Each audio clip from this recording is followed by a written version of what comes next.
2-minute warning. Reporters on the line, please press 1 to ask a question.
Well, good afternoon, everybody, and thank you for joining today's briefing.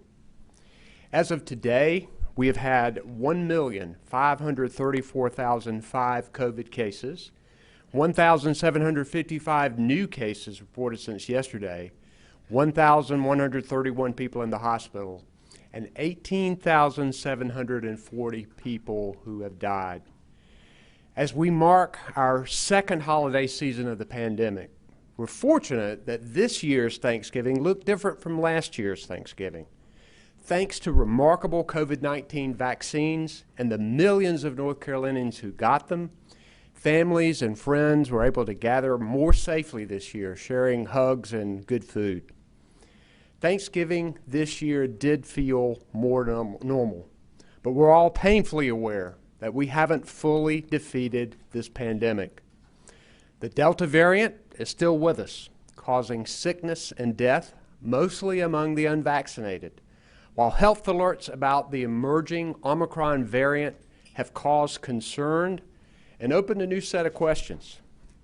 As the scientists and public health experts race to get answers about the new variant, we still know this to be 100% true. Getting more people vaccinated is the way out of this pandemic. If you haven't been vaccinated and you're worried about the Omicron variant, get your shot today. If you want to make your Christmas gatherings safer, get your shot today. These vaccines are safe, effective, and they're free. And they're saving lives every minute of every day by preventing people from getting severe COVID symptoms that could land them in the ICU or worse. And if you don't believe it, get off the internet and on the phone with your doctor. If you were vaccinated at least 6 months ago or 2 months ago for the J&J vaccine, go get your booster because it will strengthen your immunity. Make your appointment for that booster today. North Carolina is working hard to increase the number of vaccinated people in our state, including children who are now eligible. Just as we've done with the adult vaccine effort, we're working with trusted messengers, including community leaders, family doctors, and others, to have an open conversation with parents who have questions. And it's working. In North Carolina, we're up to 13% of children ages 5 through 11 who've received their first dose during the 4 weeks that we've been giving them. Since my executive order went into effect requiring state employees working in cabinet agencies to be vaccinated or tested weekly, the vaccination rate has increased from 65% in mid-September to 76% by the end of November. Our state health facilities have required vaccinations for their workers to protect them and their patients. More than 99% of those workers are now vaccinated. These numbers are good, and we're working to do more. And I appreciate all the private sector businesses that have similar rules for their workers and customers, because you're making the right call to keep people safe. Before Thanksgiving, I signed a new bipartisan state budget that'll help our state out of this pandemic and come out even stronger on the other side. It includes hundreds of millions of dollars for business recovery grants, as well as funds for individual families that are struggling. It sends badly needed resources to local health departments who are on the front lines of the pandemic. It invests in our research universities where scientists are on the front lines of developing new treatments for COVID-19. And it funds filling the gaps in high-speed internet that have been magnified over the last 2 years. My administration is working hard to implement these solutions, and I look forward to the efficient and effective use of these dollars that'll speed us through this pandemic and do so much more. Now I'd like to ask Dr. Mandy Cohen, the Secretary of the Department of Health and Human Services, to provide an update on our state's COVID-19 trends. Dr. Cohen?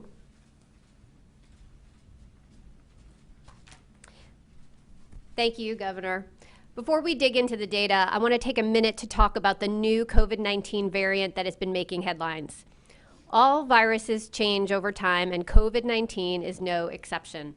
The latest variant, Omicron, was recently designated as a variant of concern by the World Health Organization, and we still have a lot to learn about Omicron. Over the next few weeks, scientists will be looking for answers to several questions. Is this new variant more contagious? Does it make people sicker? And how will it impact our immunity and our treatments?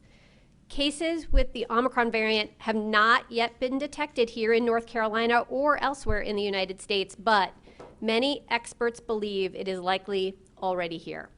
Now, while there's no need for alarm, we do need to continue to closely monitor the science and data on this new variant. And with that, we'll dive into the data. This first graph looks at people who come into the emergency department with COVID-like symptoms. It's our earliest detection mechanism. And the yellow line represents this current year that shows that this trend has come down significantly from its recent peak in early September.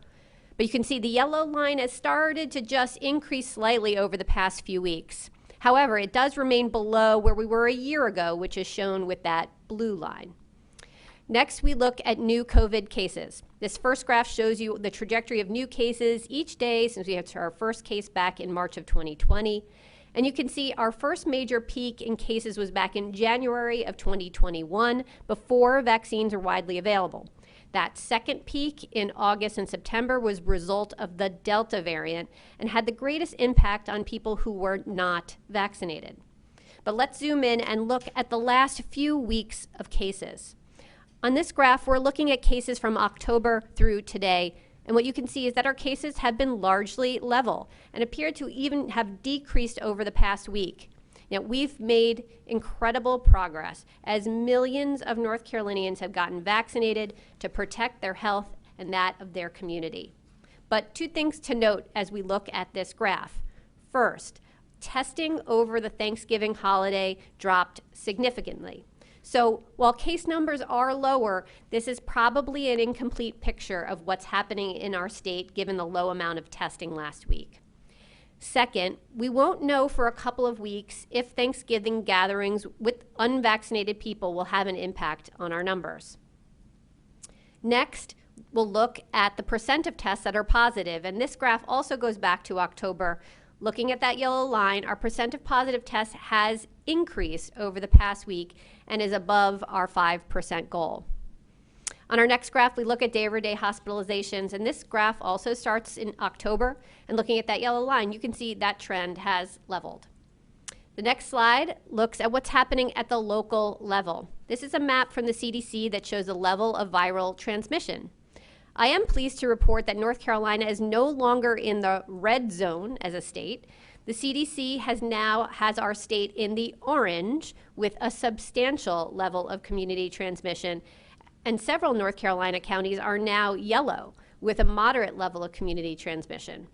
And you can see, looking at the map, the western part of the state currently has the highest rates of transmission. Now, let's look at vaccinations. Today, 72% of those 18 and older have had at least one dose, and 94% of those 65 and older are having at least one dose, and that's really good progress. Next, this slide shows the percent of the population that's received at least one dose by age group.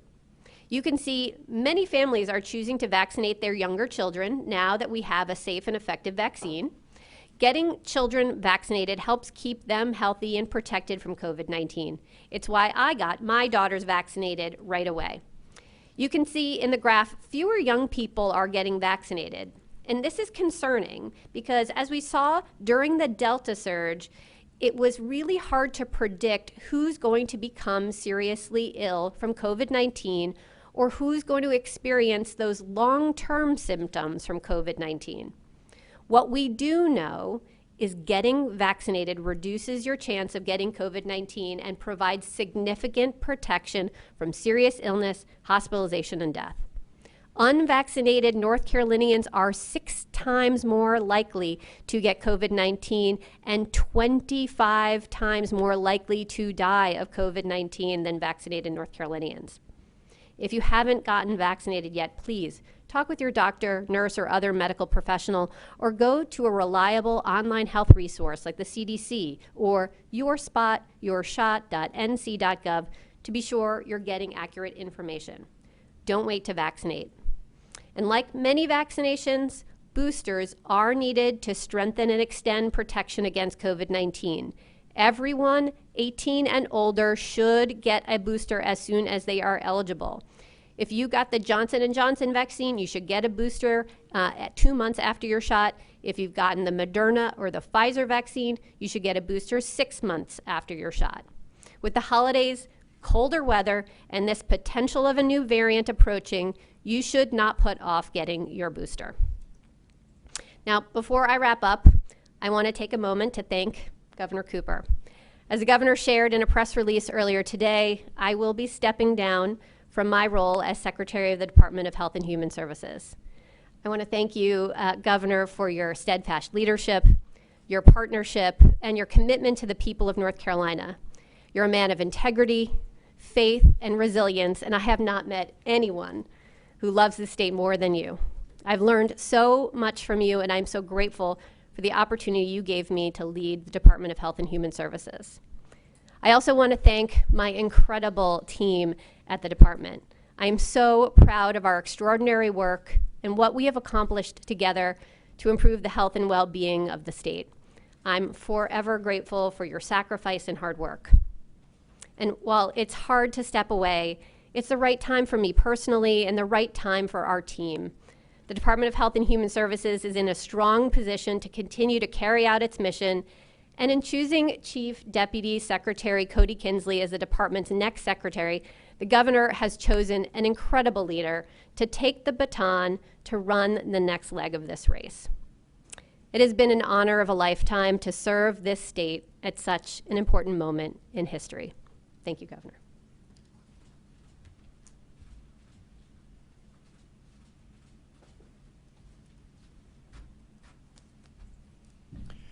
Thank you, Dr. Cohen. North Carolina has benefited greatly from your leadership over the past 5 years. And that's been especially true over the course of this pandemic, during which your work has saved countless lives. I deeply appreciate your service and your steady hand in times of crisis. You and I, along with our remarkable team, have been in the trenches together, and we're going to miss you. And speaking of a remarkable team, a leader you recruited into that group is ready to take the position of secretary when you step down. and he'll continue your legacy of strong leadership, Dr. Cohen. Cody Kinsley currently serves as your Chief Deputy Secretary at the department and has been leading COVID operations for the state. I'll appoint him as Secretary immediately upon your departure. He'll continue to be supported by the team of doctors and public health experts who've advised and assisted both of us. Dr. Cohen, North Carolinians owe you a deep debt of gratitude. You have been such a blessing to our state. Thank you, my friend. But you have another month to go, and I know, as usual, you're going to be at it as determined as ever until the last day. So we're looking forward to the next month. Also with me today is North Carolina Director of Emergency Management, Will Ray. Our sign language interpreters are Monica McGee.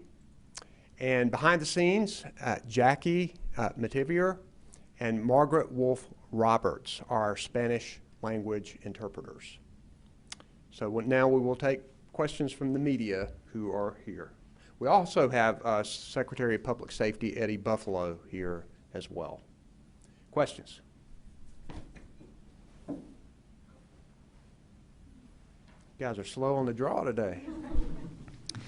Governor Sean Cudahy from CBS 17. I think probably a lot of parents are nervous hearing the news of the new variant. What is your level of confidence at this point, based on what you know that their kids are going to be able to stay in school in person this year? So my level of confidence is strong that vaccinations are going to continue to be the way out of this pandemic. We don't anticipate any additional restrictions at this point, but we know that there are questions to answer, and I'm going to let Dr. Cohen talk just a minute about the variant and her discussions with experts. Thanks for the question. I think it's really important, as the governor said, for everyone to get vaccinated, and particularly now that our 5 to 11-year-olds can get vaccinated, I think it's really important to take advantage of this time. We haven't seen the new variant here in North Carolina nor in the United States, but we believe it is likely already here. So the time to act is now for vaccinations. I think we have a lot to learn about how this virus and its new changes may impact things going forward. But what we know is providing yourself that initial level of immunity through vaccination is going to be helpful. I think we are all concerned looking at some of the early data from other countries, seeing that it potentially could be more contagious. It doesn't in early data look like it is more severe, so that is good news, but it does show significant mutations or changes at the spot in the virus that we anchored our vaccines to. So again, things we want to really start to look at with our scientists, so we'll be watching that data very closely.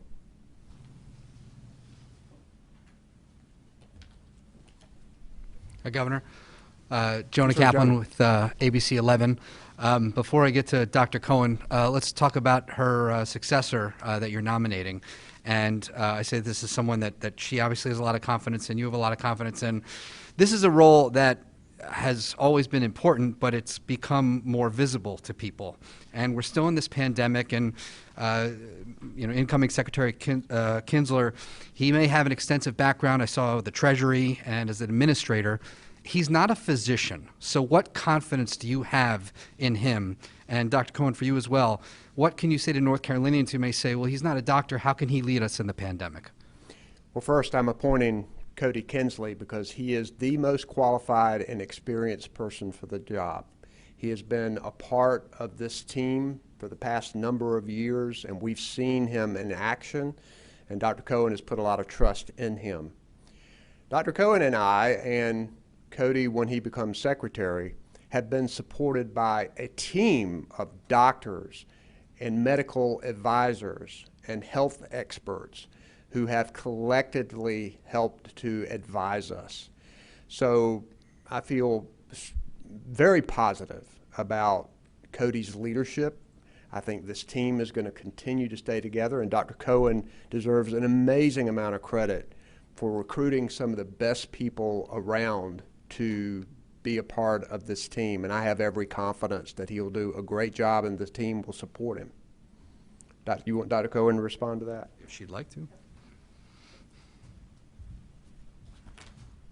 The only thing I would add, Jonah, is that this response, yes, is about making sure we can understand the science and data, and we have plenty of public health experts and doctors that the team will continue to support that. But so much of it is about the execution and the operations, and this is where Cody Kinsley really shines, and I have leaned on him so much to lead our operations. So I think him stepping into that role is really quite a natural fit. He has been leading so much of our work. I'm so proud of what we've been able to do when we rolled out the initial vaccine effort, and we were able to really charge that into high gear. That was his work. And so I think he really has his hand in the operations, which is what really matters to people. Are we going to get tests? Are we going to get our vaccines? Are the boosters out there? And then he will be supported by those public health experts at our department that are fantastic and have been advising me throughout this as well. Thank you. Dr. Cohen, while you're still at the podium and while I can still ask questions of you, was there a moment, what you said this is the right time for you personally, was there something that happened recently? Is there a turning point in the pandemic? Why step away now? Well, it's been a wonderful 5 years. I am so honored that I had this opportunity to lead the state at this moment. I think we've accomplished so much beyond, I know folks see the COVID response, but I'm really proud of the work we did the 3 years, even leading up to COVID. I think it made a difference in how we were able to be successful in responding, whether it was transitioning our Medicaid program or investing in early childhood, responding to the opioid crisis, the unfortunate many hurricanes that we had to respond to together with emergency management. All of that, I think, contributed to our success. But for me, it's been an amazing 5 years, but these have been challenging. And so a bit of rest and recovery is what is in store for me next as I think about my next opportunity. There wasn't one moment, but it felt like the team is very strong right now at DHHS. I feel like they can take the baton and run with it for the next leg of the race. There was wide speculation that you might leave us for Washington, D.C. before. Yeah. Are you staying in North Carolina? Well, so I don't know what my next steps will hold. All I would say is that I and my family have fallen in love with North Carolina. We love it here, and I hope that my next steps will be able to keep us here. Thank you. Governor Cooper left. I would also say, Jonah, too, and I think that sometimes at these press conferences, because I know you all have a lot of questions about medical data, et cetera, we will probably have a doctor from our team who will be with Cody and me at these press conferences to be able to answer some of the medical questions as we go forward. But yeah, you had another question. Well, and this is more, we talked about the COVID-19 response and, of course, the Department of Health and Human Services, gigantic part of your administration. So what more initiatives do you look for? I mean, we know Medicaid expansion, but what will you be calling on for the incoming secretary to lead? What kind, you still have 3 years left in your administration. What do you expect from him, and what kind of initiatives do you hope he will take? Well, first, getting more people covered with health insurance has to be the primary objective, and Medicaid expansion is still the #1 goal, because that can get 500,000 to 600,000 more working North Carolinians insured with federal dollars, so that will continue to be a priority. Cody Kinsley has extensive background in behavioral and mental health, and we know that this pandemic has caused even exacerbated issues regarding mental health and addiction treatment. So we're going to make sure that we put an emphasis on that. But making sure we continue to administer this vaccination program, get people vaccinated, and getting on the other side of the pandemic has got to be the primary objective here during the next few months. I feel confident this team can lead us through. And we're going to continue to keep our eye on these other issues of mental health and investment in early childhood and looking after our senior population. The Department of Health and Human Services does great things across the state, and we're going to continue them. Yes. Good afternoon, Governor. Brea Hollingsworth with CBS 17 News. A federal judge in Missouri temporarily barred the federal government from requiring healthcare workers in Missouri and 9 other states to get the COVID-19 vaccine. Curious to know if you've been following this, and if so, what's your reaction to it? So as you know, that our state-owned healthcare facilities, we required vaccinations for those healthcare workers. And more than 99% of them got vaccinated because they cared about themselves, their families, and their patients. And I think we need to continue to do things to encourage people to get vaccinations. So in North Carolina, we've continued to increase the number of state employees getting vaccinated. We've encouraged employers to require their employees to get vaccinated. So we're going to continue to make that a top effort in our state. Hey, Dawn. I understand President Biden was meeting with governors this week. Have you had that meeting yet? And what kind of guidance are you getting from him as far as any changes in response with the new variant? So we get a White House briefing most every week. The last couple of months it's been every other week. But we've been pleased with the response that we have been getting with vaccinations. We're talking more and more about the pills that can provide treatment, and we're looking at how we're going to disperse those. We're still working closely with FEMA to make sure we get reimbursements for all of the efforts that we put forward in the state. So our federal partners are going to continue to be important to us as we work to get us to the other side of this pandemic. Do you anticipate keeping the policy where it's by local and county, looking at the changes on the CDC map as far as spread, if certain counties want to have mask restrictions still or anything like that? Well, as you know, we have no statewide mandates in effect. We have recommendations which closely follow the CDC recommendations. I would expect we would continue to do that, and we've encouraged local governments to look at those recommendations and to make decisions that are best for their communities, and a number of them continue to do it. But I hope that we can continue to make progress, and the way to do that is to get people vaccinated. Did you say that you had the briefing with the White House this week yet, or is that No, I've not this week, no, not at this point yet. And I have questions for Dr. Cohen. I guess first one, is this your last public appearance? Are you done with us for for these briefings after this? Well, Cody Kinsley's going to take over on January 1st. Until then, I will certainly be here, and I imagine with an evolving COVID situation, we may need to be back in this room. So I doubt it will be the last public appearance, but just in case it has been an honor and a privilege. But I imagine with the evolving situation that we may be back for updates. I know, Jonah, can I ask this already as far as if there was one moment? When did you make the decision to step down, and when did you tell the governor? So it's been an evolution, and certainly the last 2 years have been quite a marathon. And I'm so proud of all of the work that we've been able to accomplish. And so as we came through and coming down off the Delta surge, when I saw things getting more stable, I watched my team with a lot of pride being able to react to any new thing that was thrown at it, whether it was new boosters or this new variant.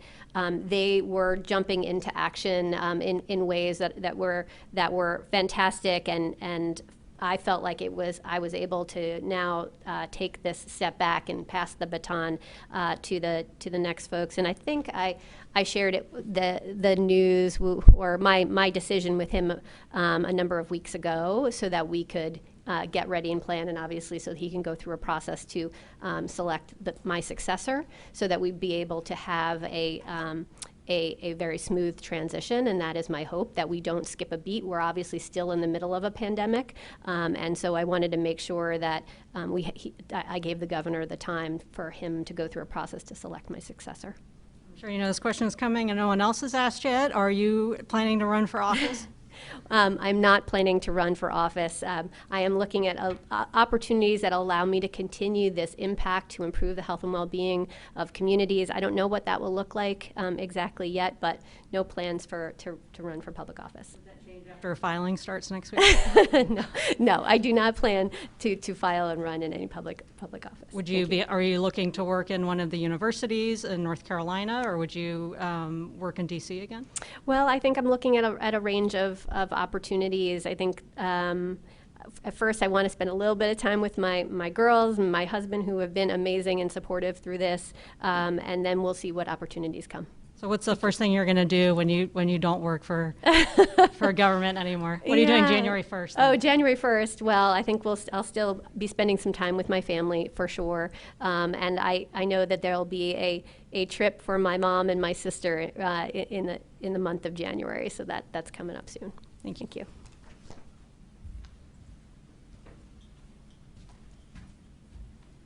Yes, sir. Good afternoon. This is actually for Secretary Cohen as well. Matt Tallholm with WRAL.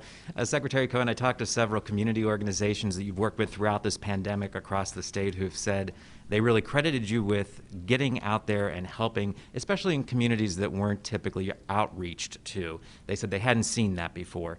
What would your message be to them, and will that kind of progress continue? Well, I'm so gratified to hear that they felt the impact of the work of our department during this response effort. We made a very intentional decision to make sure we put equity at the center of everything we did, and that meant partnership. We know so much of this response has been about building trust, and trust with many communities, but that has to translate into action, and I'm glad they're seeing and feeling that action on the ground and that partnership, and you can be assured that Cody Kinsley has been by my side as we've built those partnerships, and is certainly going to not only continue them, but I hope build upon them as well. So I'm grateful for that partnership, and hope it was just the beginning. Thank you.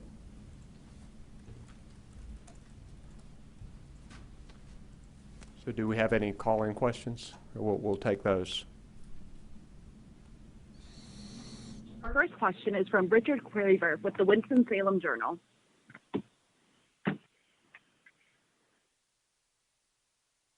Yes, Governor, Secretary Cohen, this is Richard Craver with the Winston-Salem Journal. I was going to ask you one COVID-related question and then one non. The first is basically, are y'all hopeful in sort of a strange way that the Omicron variant might encourage more people to go ahead and get vaccinated and or get their booster shot? Well, obviously you don't want to see more variants of COVID-19, but we're going to do everything we can to get more people vaccinated, and whatever motivates people. If this motivates people, as I said earlier, please go and get vaccinated. Next question. Our next question is from Jason DeBruin with North Carolina Public Radio. Hi, this is I thought Richard had a follow-up, but go ahead, Jason. Yeah, no worries. I don't mind cutting back to Richard later. No, go ahead, Jason. Oh, okay, thanks. Secretary Cohen, this one for you. I wonder if maybe you could put on your Masters of Public Health, sort of that hat for now. Given that the Omicron variant came out of Africa we know has a pretty low level of vaccination rate compared to the rest of the world. I wonder if there's a thought that if there was more vaccine equity, more vaccines sent to poorer countries, more vaccines perhaps given to COVAX, if that would have been perhaps more effective in stopping this new variant and perhaps protected the entire world in a better way.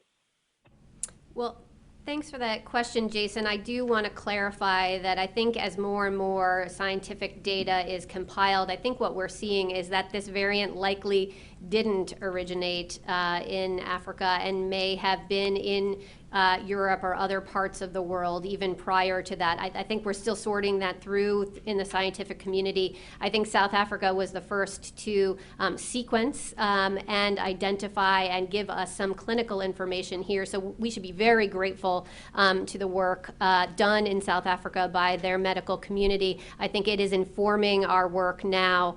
But I want to say that I think that we still don't know exactly where this variant happens, but we should also know viruses change. We knew that this was a possibility, just like it changed to become the Delta variant. We knew this was a possibility. So yes, vaccination is so important so that we can get as many people protected. I know that the United States has been working to make sure we are getting vaccine across the world.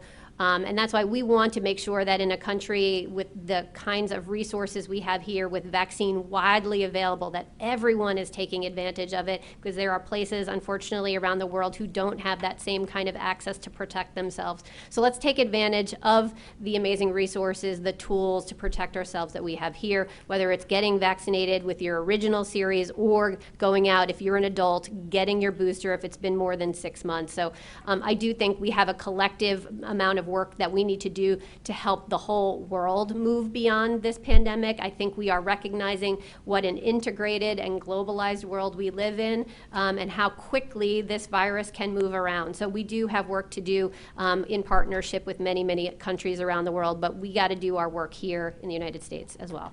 Thanks. Next question, please. Follow-up, Jason DeBruin, North Carolina Public Radio. Thanks for that information. And this question, a little bit more just related to your time here at DHHS. There's a lot that you said you're proud of, and I wonder if there's anything related to the pandemic response that you maybe wish that you had done differently, or with the benefit of hindsight, if there's anything that maybe you wish you would have, a decision you made that maybe with the benefit of hindsight you would have done a little bit differently. Well, thanks for that, Jason. You know, I always want to make sure folks say this was a crisis. You can't Monday morning quarterback a crisis. So I am very proud of the work, but absolutely, were there things that we should have done in preparation to be better ready to respond? Absolutely. I think we all remember back to the fact that we had a shortage of protective equipment. Number one, we had supply chain issues. We weren't sure if we would have enough ventilators. So certainly there was a lot of lessons learned there. I think our data infrastructure as well was something we needed to build that did not exist at first for the kind of response and the scale of what we were dealing with. So there's a lot of preparatory work that I would have done. And I think as we come out of this pandemic, there are a lot of lessons learned about how we can stay prepared for something in the future, and make sure that we are putting the resources into public health. I think we've learned a lot, we've built a lot, and we need to make sure we maintain that vigilant posture into the future. Thanks.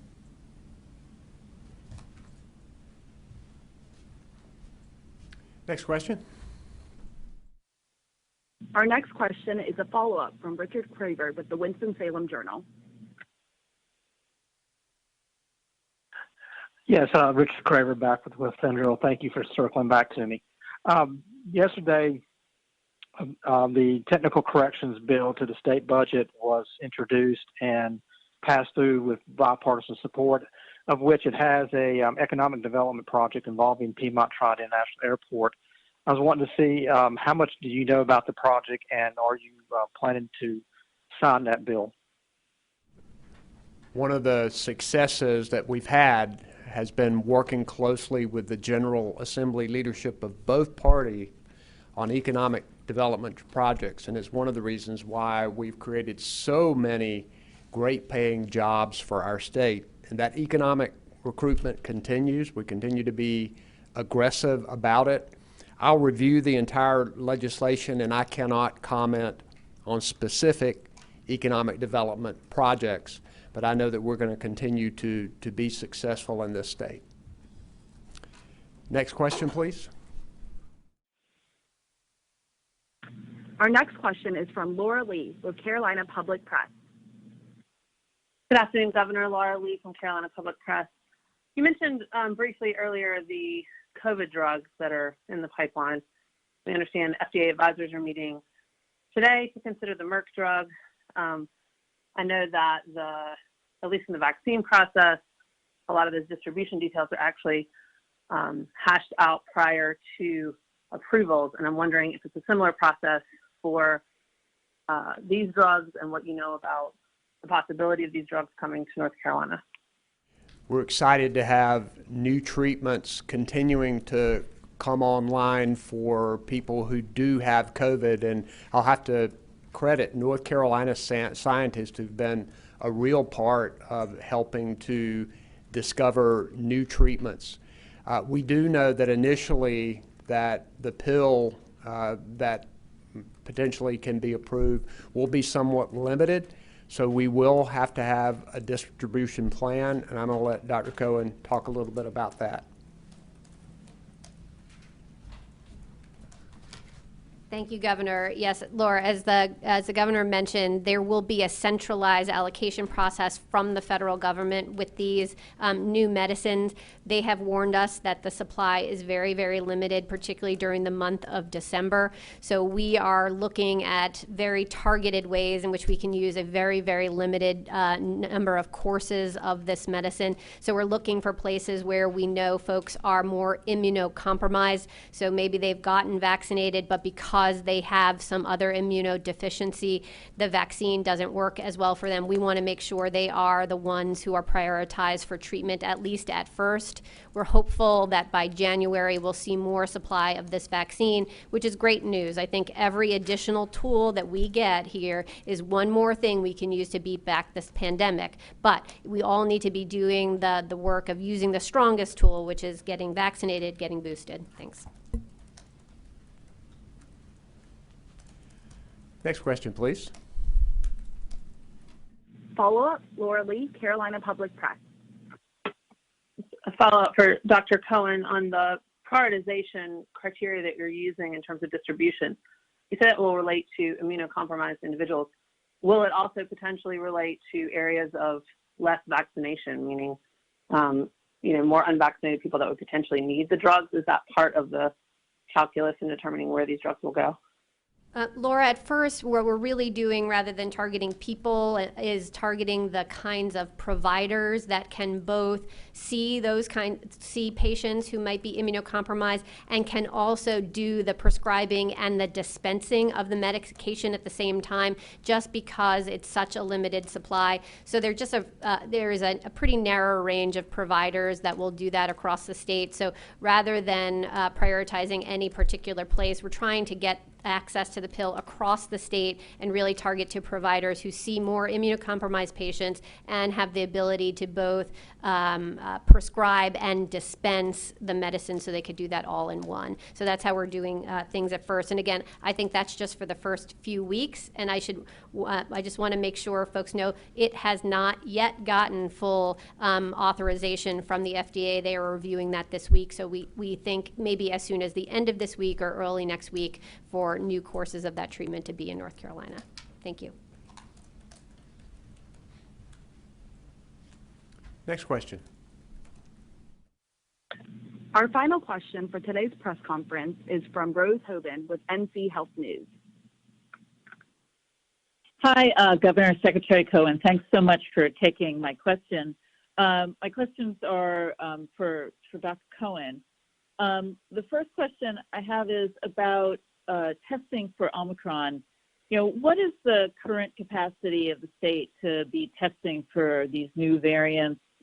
How many, what percentage of tests are being run?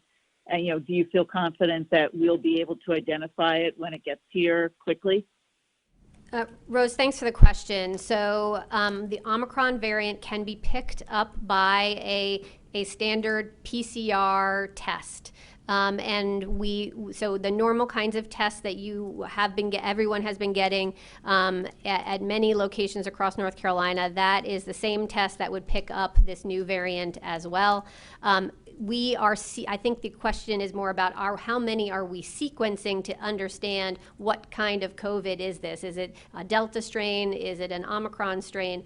I will say all of the samples that come at least to the state lab, we sequence every single one of those positive. But that's a small fraction of the tests that are done here in North Carolina. We have many labs that have been helping us with testing. The interesting part about the Omicron variant, it does give off a particular signal on the PCR test, and it does help our lab folks actually hone in on which samples they should be sequencing. So I do think that we are going to be looking for this particular signal that it gives off on a PCR test and doing a lot more samples of that to do the sequencing. But again, every positive that comes to our state lab is already sequenced. And as I said, we have not seen it here in North Carolina, nor in another part of the United States, but I know all of our lab experts are looking closely at our data right now. Thank you. Oh. Rose, is there a follow-up? I hit the 5. So my other question is, it's more of a, on your tenure. I'm looking back at the interview I did with you when you first came, and you talked about building trust across the aisle, and it, by any measure, you seem to have been very successful at reaching across the aisle to members of the Republican members of the legislature. What allowed you to do that, and how did you, I guess, talk a little bit about working with the entire legislature, and what skills or what it was that enabled you to do that? Well, thanks, Rose. I have tried over the 5 years of my tenure here as secretary to work with everyone across North Carolina, different stakeholders from all walks of life, all sides of aisles, and the way I do that is approach it as a problem solver. I want to make our state healthier. I want to improve the well-being of our state, and there is a lot of common ground that I have found there when we can exchange ideas, and so that has how I have approached things. And I think I also have been as transparent as I can, both, as you see, we do a lot of data, try to help explain why we are making the decisions we are making, and I also make sure that folks can reach me, that we can be in dialogue, that I can hear their concerns, and that we can find a place where we can move forward together. So I feel like we've done a lot of really good work here in the state. I'm very proud of it. I think that success rests on trust, and is something that I have worked very hard to make sure that folks, no matter where they are in North Carolina, can trust the information that we're giving is the best information that we have at the time. We're always still learning and improving as we go, and I'm appreciative of all of this opportunity to lead here in the state over the last 5 years, and thank you, Governor, for this opportunity. It's been an honor. Thank you. I'll close the press conference and just say, Rose, that you hit on something that's really important. Not only is Dr. Cohen brilliant and hardworking, but she has the ability to communicate with almost anybody. And that has been a source of her strength and effectiveness in this state. And as I've told her, we look forward to the next 30 days, but also we look forward to the time beyond, because we have a great team in place that continue to lead North Carolina forward. Thank you guys for joining us today.